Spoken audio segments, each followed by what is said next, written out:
আজকে এমন একটি আয়াত সম্পর্কে আমি কথা বলবো, যে আয়াতটি শুনলে একটু গবেষণা করলে আপনার মাথা ঘুরে যাবে।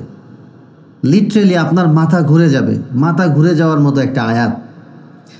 সূরাতুন নিসার 54 নম্বর আয়াতে আল্লাহ তাআলা বলেন, আম ইয়াহসুদুনান নাসা আলা মা আতাহুমুল্লাহু মিন ফাদলি, তাহলে কি তারা মানুষকে এজন্য হিংসা করে যে আল্লাহ তাদের স্বীয় অনুগ্রহে কিছু দান করেছেন।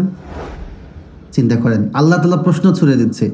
এই ধরেন প্রশ্নটা আপনাকেই করেছে, তো আপনি বলেন এই প্রশ্নের উত্তরে আল্লাহ তাআলাকে আপনি কি বলবেন?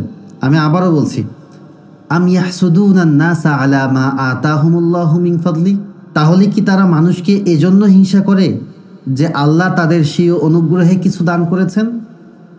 দেখুন, একটা মানুষকে দেখলে যখন আপনার হিংসা হয়, যে জিনিসটা সে পাওয়ার কারণে আপনি তাকে হিংসা করছেন, সেই জিনিসটা কে দিয়েছে তাকে?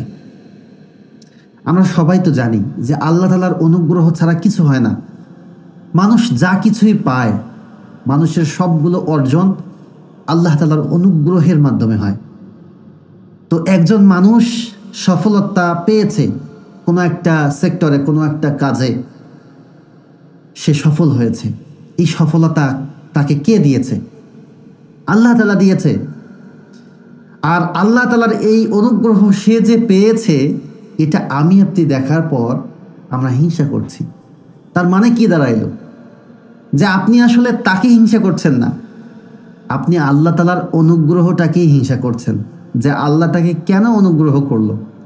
দেখেন আমরা কতটা বোকা, যে আমরা তাকে হিংসা করছি, মানে আল্লাহ তাআলার অনুগ্রহকে হিংসা করছি, আবার সেই অনুগ্রহ আমার জীবনে আমি চাচ্ছি। মানে হাউ ফানি! আপনি একটা চিন্তা করে দেখেন, লজিক্যালি একটু থিঙ্কিং করে দেখেন বিষয়টা। প্রত্যেকটা মানুষ কিন্তু সফলতা পেতে চায়, সফল হতে চায়, কিন্তু অন্য কেউ সফলতা পেয়েছে এটা তার সহ্য হয় না।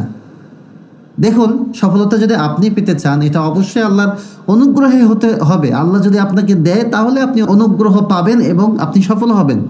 তো এই অনুগ্রহটা তো আল্লাহ তাআলা অন্য কাউকে দিয়েছে, এটা কেন সহ্য করতে পারি না আমরা? That's the point. এইখানেই আমাদেরকে ভাবতে হবে, এখানেই আমাদেরকে সংশোধন করতে হবে, এখানেই আমাদের মাইন্ডসেটকে পরিবর্তন করতে হবে। যদি আমরা আমাদের মাইন্ডসেটকে পরিবর্তন করতে না পারি, এখন পর্যন্ত যদি আমরা মানুষের কোনো সাকসেস দেখে হিংসা করি, জ্বলে পুড়ে মরি, তাহলে কোনোদিনও আমরা সাকসেসফুল হতে পারবো না, কোনোদিনও আমরা সফল হতে পারবো না। কারণ আমি যে জিনিসটা সারা জীবন চাচ্ছি, যে জিনিসের জন্য আমি সারা জীবন পরিশ্রম করছি, সেই জিনিসটাকেই আমি হিংসা করছি।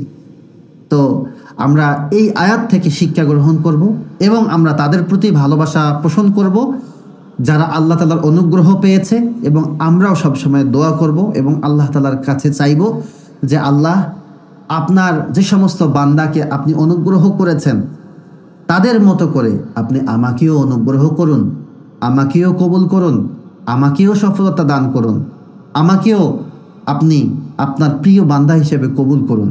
যদি আমরা এটা বলতে পারি, যদি এভাবে আমরা দোয়া করতে পারি, যদি নিজের অন্তর থেকে হিংসা বিদ্বেষকে ধুয়ে মুছে একেবারেই সাফ করে ফেলতে পারি, তাহলে ইনশাআল্লাহ অবশ্যই আমরাও আল্লাহ তাআলার অনুগ্রহ পাব। প্রিয় ভাই ও বোনেরা, কোরআনের এই অসাধারণ আয়াতটি থেকে যদি আপনি কিছু বুঝতে পেরে থাকেন বা ভালো লেগে থাকে, তাহলে অনুগ্রহপূর্বক এই ভিডিওটা শেয়ার করে দিবেন, যাতে করে অন্যান্য মুসলমান ভাই বোনেরা এই চমৎকার আয়াতটি সম্পর্কে জানতে পারে, শিখতে পারে এবং শিক্ষা গ্রহণ করতে পারে। নেক নিয়তে শেয়ার করলে ইনশাআল্লাহ আল্লাহ তাআলা আপনাকেও অনেক সওয়াব দান করবেন। আল্লাহ পাক রব্বুল আলামিন আমাদের সকলকে কবুল করুক। আল্লাহুম্মা আমিন। আসসালামু আলাইকুম।